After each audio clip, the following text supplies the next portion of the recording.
kontekstual dalam pembelajaran sains untuk anak usia dini.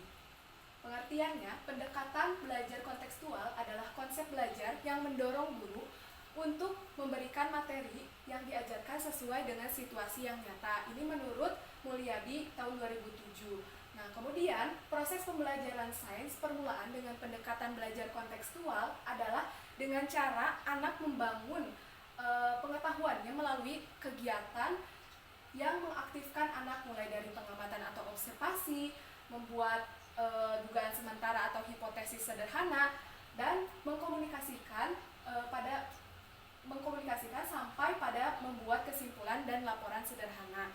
Nah, di sini sama halnya gitu apabila kita gunakan dalam pendekatan pembelajaran sains, karena dalam pembelajaran sains juga ada kegiatan 5M, yaitu yang menanya, terus mengamati dan sebagainya. Itu di sini juga sama gitu, ada kegiatan mengamatinya, yaitu dalam kegiatan pengamatan atau observasinya. Kemudian ada membuat dugaan sementara atau hipotesisnya. Itu mirip-mirip dan bisa digunakan dalam kegiatan pembelajaran sains. Kemudian ada, menurut Nur Hadi, ada ciri-ciri pendekatan belajar kontekstual, yakni yang pertama memberikan pengalaman nyata bagi anak. Nah, karena tadi gitu dari penjelasannya juga bahwa pembelajaran kontekstual ini tuh berkaitan atau berhubungan dengan segala sesuatu yang ada di lingkungan nyata anak gitu. Ketika kita membelajarkan materi pembelajaran sains, kita harus melihat di sekeliling anak gitu, di lingkungan sekitar anak, materi apa sih yang mau diangkat gitu, yang dekat dengan anak terlebih dahulu. Karena kan kita juga ketika ingin membelajarkan anak di usia dini gitu, menggunakan pendekatan-pendekatan yang ada di lingkungan sekitar. Kemudian yang kedua kerjasama. Nah, ciri di sini juga anak-anak itu dituntut untuk saling bekerja sama, karena kan anak usia dini, di mana anak usia dini perlu mengembangkan perkembangan sosialnya dengan cara ini kita menggunakan pendekatan contextual teaching learning. Nah, yang ketiga saling menunjang. Jadi antar anak satu dengan anak yang lain bisa saling memberitahu atau saling membelajarkan gitu. Memberitahu ketika misalnya nih, contohnya kegiatannya tema kita mau tanaman. Terus kegiatannya mau mengklasifikasikan atau mengkelompokkan bentuk dan warna daun. Nah, anak bisa saling bertukar pikiran gitu, atau membantu saling menemukan klasifikasi bentuk-bentuk daun yang mana sih yang mirip gitu. Kemudian yang keempat, fun dan enjoy dalam belajar. Nah, tentunya dalam pendekatan contextual teaching learning ini juga dirancang untuk kegiatan yang sangat menyenangkan gitu. Kita ajak main anak gitu dengan cara setting kelasnya dibedakan gitu. Kita bisa aja bawa anak keluar gitu, melihat lingkungan sekitar. Kita bisa temanya tadi tanaman, kita bisa menyuruh anak untuk mencari daun, dan itu bisa nanti diklasifikasikan oleh anak. Nah, kemudian belajar dengan bergairah. Nah, di sini juga ciri utama dari pendekatan ini tuh untuk membangkitkan motivasi anak supaya anak itu memiliki keinginan yang keinginan yang sangat kuat dalam belajar. Kemudian yang keenam, sharing dengan sesama. Seperti yang tadi dikatakan itu, ketika ada kerjasama, berarti di situ juga otomatis ada interaksi gitu, interaksi atau komunikasi antar anak gitu. Ketika ada interaksi itu, anak akan saling mengobrol gitu. Gimana sih pendapat kamu pendapat kamu mengenai daun ini? Aku mah menemukan daun yang bentuknya oval. Aku mah menemukan daun yang bentuk jari. Nah, di situ anak bisa saling bertukar pikiran gitu. Kok ini daun apa ya? Kita mungkin tadi anaknya nyari daunnya itu dari daun pohon mangga misalnya, atau yang satunya lagi itu daun pohon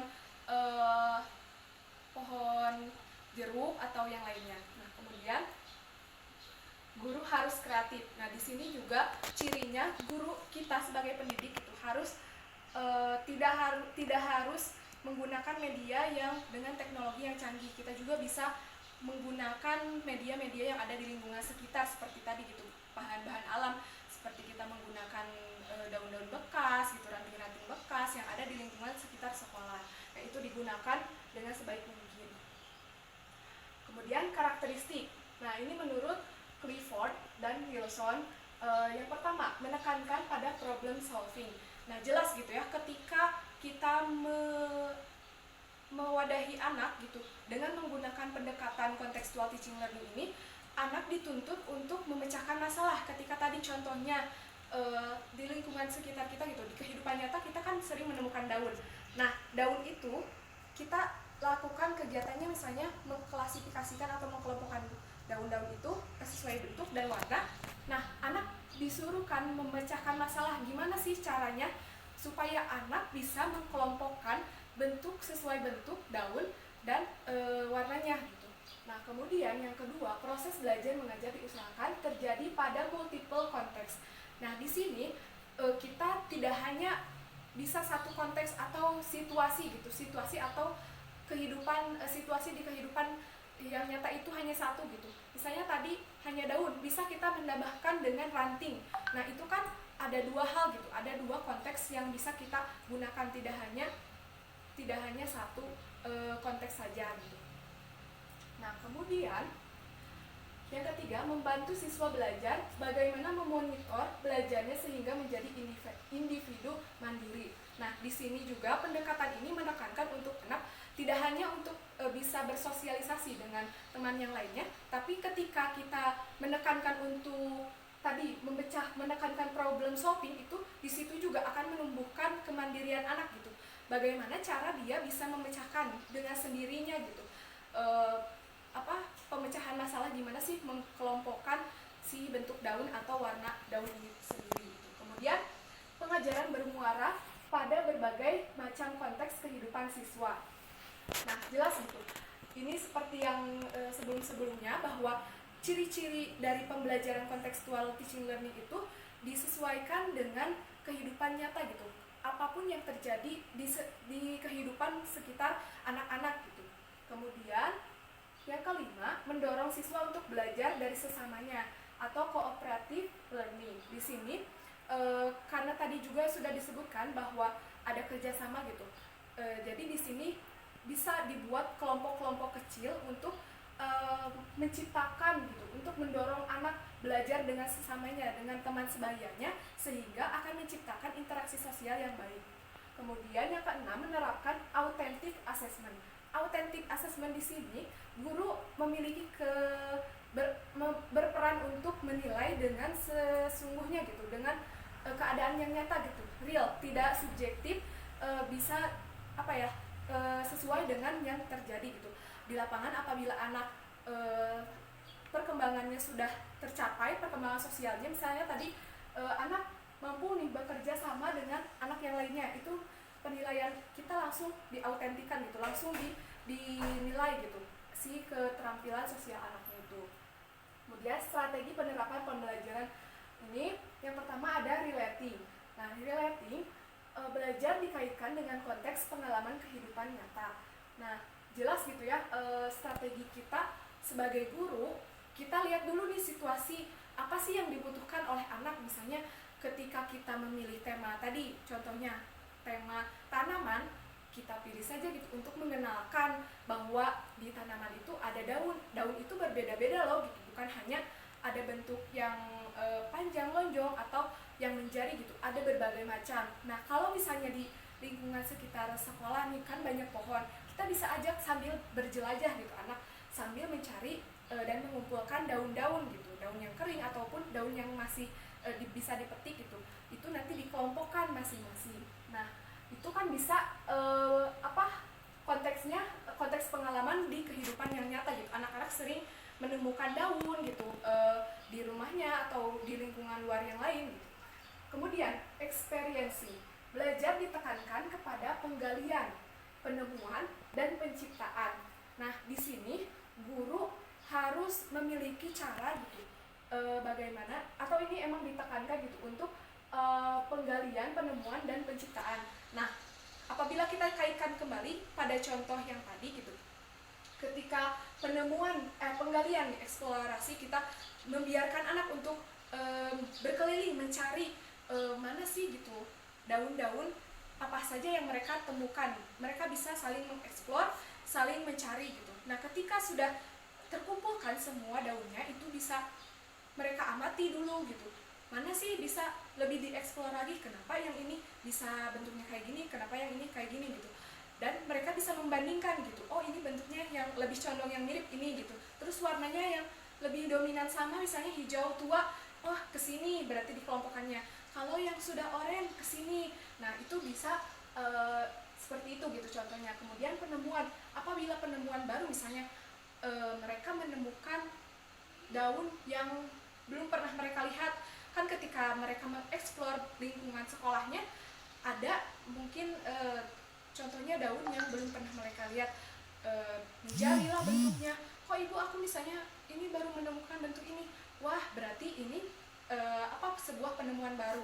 Nah adapun penemuan di sini bisa sesuatu yang sudah ada dan ada gitu, jadi bisa digabungkan dan menciptakan sesuatu yang baru. Kemudian penciptaan, nah di sini contohnya ya tadi gitu. Yang ketiga, applying, pengetahuan dipresentasikan di dalam konteks pemanfaatannya. Nah, ya gitu tadi juga ketika kita pengetahuan ini dipresentasikan dalam pemanfaatan untuk mengenalkan macam-macam bentuk daun gitu kepada anak, mengenalkan tanaman, bahwa daun itu tidak hanya bentuknya tidak ada satu gitu, tidak hanya satu. Nah itu bisa dimanfaatkan oleh kita gitu, atau dilakukan gitu. Kemudian yang keempat, cooperating, belajar melalui konteks komunikasi interpersonal, pemakaian bersama. Nah di sini juga strategi ini tuh akan menekankan gitu kepada anak untuk belajar berkomunikasi antar temannya, antar personal yang lain gitu. Tadi individu satu dengan individu yang lain. Ketika guru mengkelompok-kelompokkan kecil gitu, di situ akan terjadi cooperating atau kerjasama antar anak itu sendiri. Kemudian yang kelima, transferring, belajar memanfaatkan pengetahuan dalam situasi atau konteks baru. Nah di sini kita bisa memanfaatkan sesuatu pengetahuan yang baru gitu. Situasi, misalnya tadi situasi anak sudah sering menemukan daun-daun gitu di lingkungan sekitarnya, tapi kan kita belum pernah gitu melihat anak yang langsung mengkelompok-kelompokkan daun-daun. Nah disitulah kita bisa memanfaatkan gitu situasi atau konteks yang baru itu.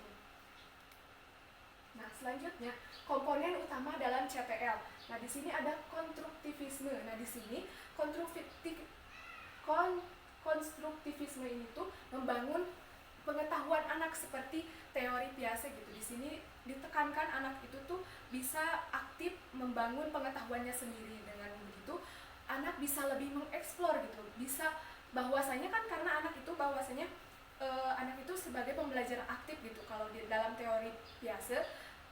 Sehingga di sini pun ada komponen yang menekankan bahwa anak itu bisa membangun pengetahuannya sendiri. Contohnya tadi juga bisa gitu, dengan anak mengeksplor lebih gitu, anak akan menemukan hal-hal yang baru.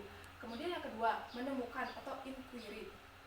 Kemudian yang ketiga, bertanya atau questioning.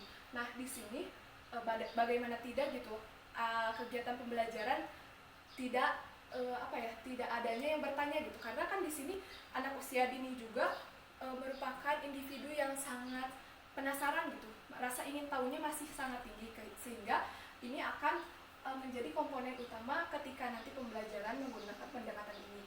Kemudian yang keempat, masyarakat belajar. Nah di sini guru diharapkan bisa membangun situasi dengan menciptakan masyarakat belajar ini, misalnya dengan cara tadi mengkelompokkan kecil.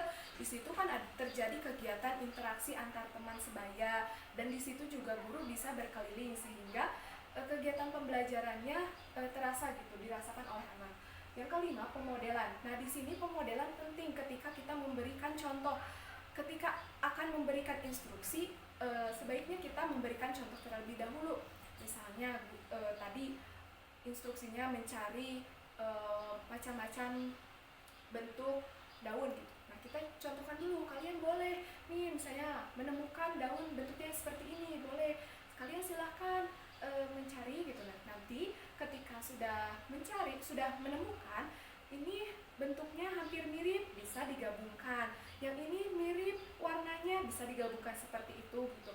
Diberi pemodelan agar anak lebih mengerti. Kemudian yang keenam, refleksi.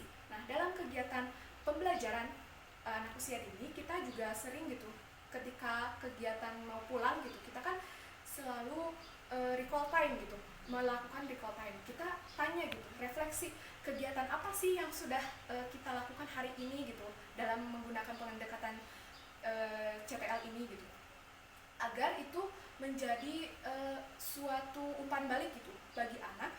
Anak sudah mendapatkan belum sih pembelajaran di hari ini. Kemudian yang ketujuh, penilaian yang sebenarnya. Nah, di sini authentic assessment ini kita harus menilai dengan situasi yang sebenarnya.